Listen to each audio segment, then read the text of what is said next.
भगवान की। अब इधर इसने तृणाव्रत को भेजा है। तृणाव्रत को इसने इस तरह भेजा है जैसे जब मेघनाद मारा गया और उस समय रावण की क्या दशा हुई थी, तो रावण की दशा को तुलसीदास जी बताते हैं कि वो दौड़ते हुए कुंभकर्ण के पास आता है।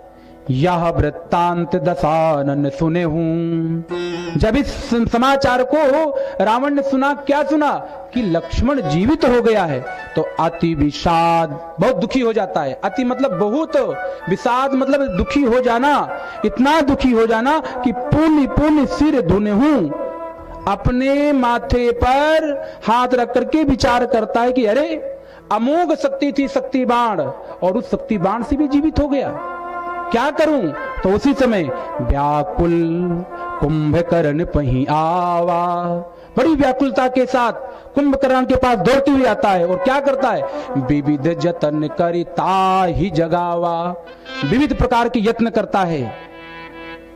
बंदर कुदाए गए, हाथियों की चिगड़ाहट को करवाया गया, ढोल नगाड़े बजाए गए, तामसिक भोजन बनाया गया, तब जाकर के वो कुंभकर्ण जागा। और तुलसीदास जी कहते हैं कि जब ये निशिचर जागा तो देखने में पता कैसा लग रहा है, जागा निशिचर देखिए कैसा मानव काल रूप धरि बैठा। जब ये जागा तो देखने में ऐसा लग रहा था कि मानो साक्षात काल ही है, मृत्यु ही है, इसके सामने उस समय कोई पहुंच जाए तो सीधे उसको मार ही देगा। कुंभकर्ण पूछा कहू भाई काहे तवरक मुहे सुखाई। कुंभकर्ण पूछ रहा है, अरे भैया तेरा मुख इतना क्यों सूखा जा रहा है, बड़ा मुरझाया हुआ दिखाई पड़ रहा है, तेरे चेहरे पर बड़ी मलिनता है और तेरे फड़फड़ा रहे, क्या कारण है, अपने दुख होने का कारण बता मुझे। तो उस समय सज्जनों कथा कही सब ते ही अभिमानी, जेहि प्रकार सीता हरियाणी। कई कथा सब विस्तार से पूरी बात बता दिया कि जिस प्रकार से वो सीता जी का हरण करके आया था, सब कुछ बताया। और साथ में ये भी बताया कि भैया सीता का केवल हरण ही मात्र नहीं हुआ है, इन बंदरों ने, जो मेरी शत्रु हैं, मेरी शत्रु सेना ने, विशेषकर भालुओं ने, बंदरों ने मेरी सारी सेना का विनाश कर दिया है। तात कपिन सब निशिचर मारे, तात मतलब भाई, हे भैया कपिन यानी इन बंदरों ने सब निशिचर समस्त राक्षसों को मार दिया है। महा जोधा संघारे, एक दो नहीं, बड़े बड़े वीर धनुर्धर जो थे, योद्धा थे, उनको भी इन्होंने सबको मार दिया है। भैया तुझे एक तेरी जानकारी में एक बात बता दूं, दुर्मुख सुररूप मनुज आहारी, हमारे सेना में जो नरांतक और देवांतक नाम के जो दो बहुत बड़े वीर योद्धा थे, उनको भी इसने मार दिया है। मनुजाहारी, जो मनुष्यों को कच्चा ही खा जाते थे, तो वो देवांतक नरांतक भी मारे गए हैं। भट अतिकाय अकंपन भारी, अरे बड़े बड़े वीर योद्धा जब चलते तो धरती भी कांपने लग जाती थी।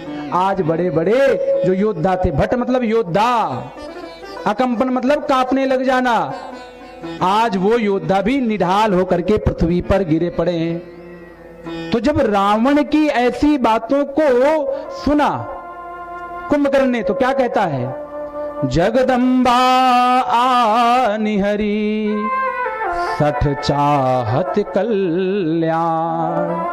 मूर्ख, सठ कहीं का, दुर्बुद्धि, तुझे पता नहीं है, जगदम्बा हरि आनि, तूने जगत की माता का हरण किया है, और सठ चाहत कल्याण, अब तेरा कल्याण होगा, तेरा तो विनाश ही है।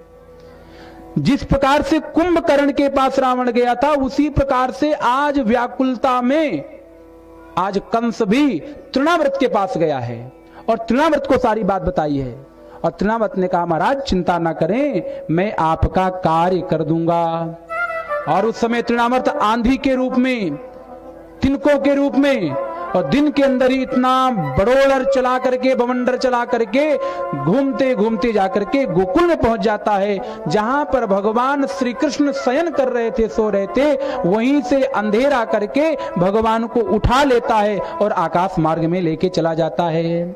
भगवान ने जोर से इसके गले को पकड़ लिया, भगवान से छुड़ाना चाहता अपने हाथ, लेकिन भगवान ने कहा जिसको मैं एक बार पकड़ लेता हूं उसको फिर मैं छोड़ता नहीं हूं।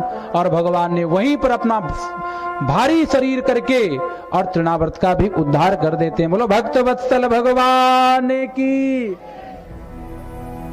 आगे सुंदर भगवान के नामकरण की कथा सुखदेव जी महाराज राजा परीक्षित को श्रवण कराते हैं। एक दिन मथुरा में गर्गाचार्य जी मिल गए तो वसुदेव जी महाराज कहते हैं कि हे गर्गाचार्य